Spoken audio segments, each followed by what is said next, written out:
सरकारी नौकरियों में जो ईडब्ल्यूएस रिजर्वेशन है वो किस प्रकार से कार्य करता है, तमाम सवाल विद्यार्थियों के द्वारा पूछे जा रहे थे, उनका हम जवाब देने का प्रयास इस वीडियो में करेंगे।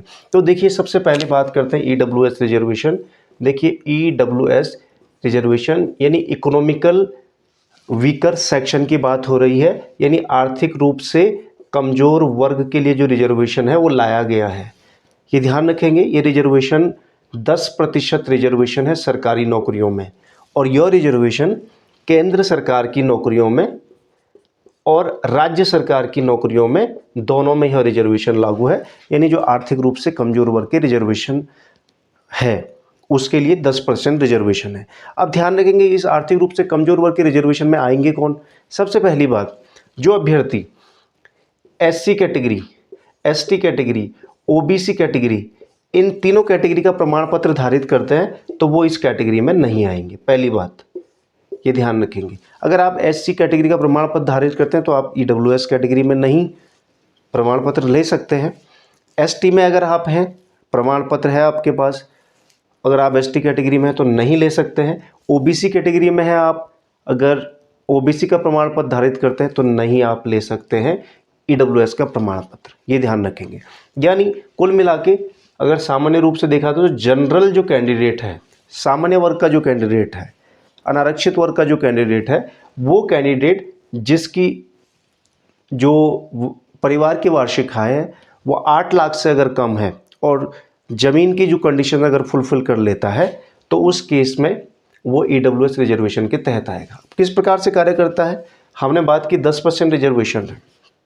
सीधी बात है कि अगर किसी सरकारी नौकरी में 100 पद आते हैं, 100 सीट्स आती हैं, तो उन 100 सीटों का 10% आप मान लीजिए रिजर्वेशन किसको मिलेगा? ईडब्ल्यूएस कैंडिडेट को मिलेगा। सेपरेट, ये ध्यान रखेंगे, सेपरेट रिजर्वेशन मिलेगा। यानी ये पद बिल्कुल अलग हो जाएंगे। ईडब्ल्यूएस प्रमाण पत्र जिनके पास होगा वही इसमें चयनित हो सकते हैं।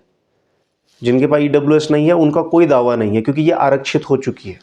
तो 10 सीटें इस प्रकार से ईडब्ल्यूएस रिजर्वेशन के कैंडिडेट के लिए आरक्षित हो गई हैं जिनके पास प्रमाण पत्र है। हाँ, चूँकि हमने ये पहले भी चर्चा की है कि ईडब्ल्यूएस रिजर्वेशन एक ऊर्ध्वाधर प्रकार का रिजर्वेशन है। किस प्रकार का रिजर्वेशन है? ऊर्ध्वाधर प्रकार का रिजर्वेशन है। जैसे एससी का रिजर्वेशन है, एसटी का रिजर्वेशन है, ओबीसी का रिजर्वेशन है, ये भी इसी प्रकार का रिजर्वेशन है। अर्थात जो क्षैतिज रिजर्वेशन होंगे, जो क्षैतिज रिजर्वेशन होंगे वो इसके अंदर भी कार्य करेंगे। जैसे किसी राज्य में वुमेन के लिए रिजर्वेशन होगा तो वो इसके अंदर ईडब्ल्यूएस कैटेगरी की वुमेन के लिए सीटें आरक्षित हो जाएंगी। इसी प्रकार फिजिकली हैंडीकैप के लिए सीटें होंगी। इसी प्रकार कहीं पे एक्स सर्विसमैन या एक्स आर्मी के लिए सीटें अगर आरक्षण है, क्षैतिज आरक्षण, तो वो भी इसी के अंतर्गत आएगा, यानी इन सीटों पर लगेगा। यानी जो क्षैतिज रिजर्वेशन है वो ऊर्ध्वाधर रिजर्वेशन की सीटों के अंदर लगता है। या ऊर्ध्वाधर रिजर्वेशन जब आप सेपरेट कर लेते तो उनके अलग अलग सेपरेट कैटेगरी में लगेगा। ये समझने की बात है। मान लीजिए ईडब्ल्यूएस जो सीटें हैं वो 10 हैं और किसी राज्य में महिलाओं के लिए 30% आरक्षण है, क्षैतिज आरक्षण, हॉरिजेंटल, तो फिर यहाँ वुमेन के लिए जो सीटें हो जाएंगी 3 सीटें हो जाएंगी। इसी प्रकार अन्य कैटेगरी के लिए, मान लीजिए फिजिकली हैंडीकैप के लिए, फिजिकली हैंडीकैप है पीएच, और पीएच के लिए अगर सीट बन रही है तो सीटें निकल जाएंगी यहाँ से, इसी के अंदर से निकलेंगी अगर निकलेंगी तो, और इस प्रकार हर एक कैटेगरी में निकलेगी। अब समझना यह है कि मान लीजिए ईडब्ल्यूएस कैटेगरी में वुमेन कैंडिडेट अवेलेबल नहीं है और वुमेन के लिए 3 सीटें खाली, तो होगा क्या?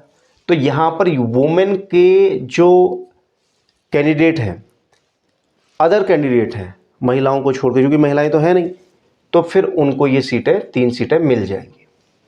और ये सभी में इस प्रकार से लागू होता है। मान लीजिए ईडब्ल्यूएस कैटेगरी की 10 सीटें हैं, ये भी प्रोविजन किया गया, और मान लीजिए 10 सीटों पर ईडब्ल्यूएस कैंडिडेट कहीं पे मिलता नहीं है या वो क्वालिफाइंग मार्क्स पार नहीं करता, नहीं मिलता है, तो फाइनल सिलेक्शन के टाइम होगा क्या?